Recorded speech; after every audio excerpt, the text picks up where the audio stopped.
Welcome back, ladies and gents. If you haven't seen my previous primer video on this, go ahead and check that out. I'll put the link somewhere in one of the cards around here in the video so you'll be able to take a look. But for today's specific section, I'm going to focus on the Nintendo Switch and how the Darbee and mCable Classic combination affect the graphics and the way they look.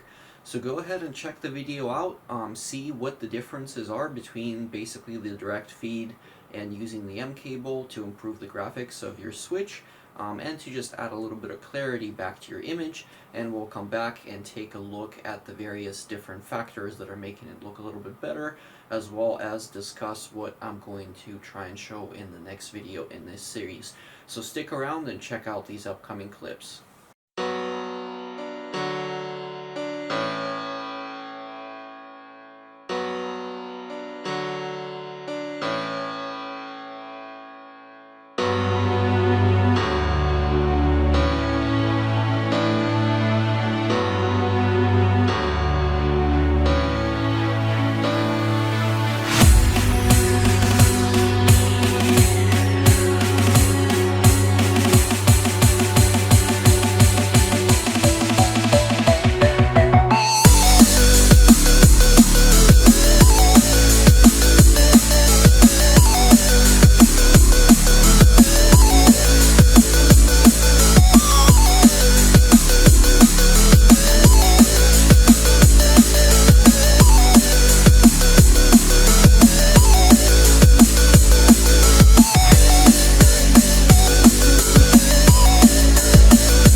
what it looks like between just the direct footage and the actual captured footage from the mCable and Darbee daisy chain back to back together to add a little bit more clarity back into the image.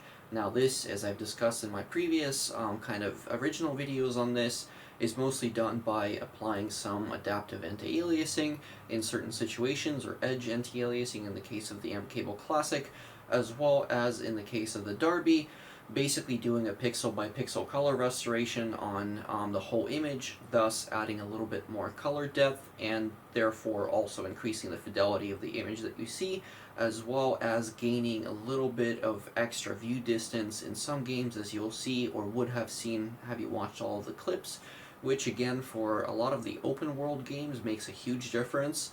Breath of the Wild is one game that benefits from this immensely. I would say probably more than most of the other games on the Nintendo Switch, but even games like Journey to the Savage Planet, again, anything in the distance is going to benefit from this quite significantly.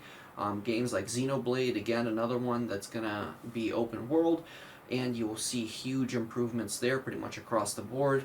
I would say anything where the game worlds are designed for kind of bigger consoles in general are going to see a huge improvement in terms of what you see in kind of the draw distance, and also what you'll see in terms of the uptick in resolution. Specifically in the case of a game like Xenoblade, you will see that if you just run this game with a standard monitor, for example, the direct output from the Nintendo Switch looks absolutely god-awful, whereas if you pair it with the mCable and the Darbee, you're going to see much clearer text, and you're going to see that it works significantly better. Now, not every screen, not every TV is going to have the exact kind of same upscaler settings that you see, so there's going to be a lot of differences there, and you may have to turn some of these settings off in order to get the best results out of this particular setup, and also to reduce any input latency that you would otherwise have. But as you can see, the Nintendo Switch benefits from this quite a bit. Now, I'm going to do the 360 and PlayStation 3 consoles next, again just running through a bunch of different games to see how they're impacted by this kind of solution, and hopefully again you can decide for yourselves if this is a solution that you want to go for. At the time of this writing, or actually filming this video I should say, the Darbee is approximately $99. Depending on where you were able to pick it up. Usually now it's eBay or Craigslist or OfferUp if you're able to still find it. Previously it was a $200 unit or $180 depending on if you got it on a slight sale. Now the mCable Classic is also in the $99 ballpark, but again it's going to depend on where you get it and if you get free shipping or not. But by and large, for approximately $200 you can get an improvement to pretty much your whole library of games. And again, all you have to do is just plug them in and they start working right away. No fuss, no extra stuff to configure. It just works outside of the box. Now, hopefully this video helped you guys out. If it did, please leave me a like, subscribe to the channel, and if you have some time to spare, check out my Patreon and see if there's anything on there that you like. It's going to help my channel grow a lot. And hopefully I'll see you guys in more upcoming videos, so hang around until then.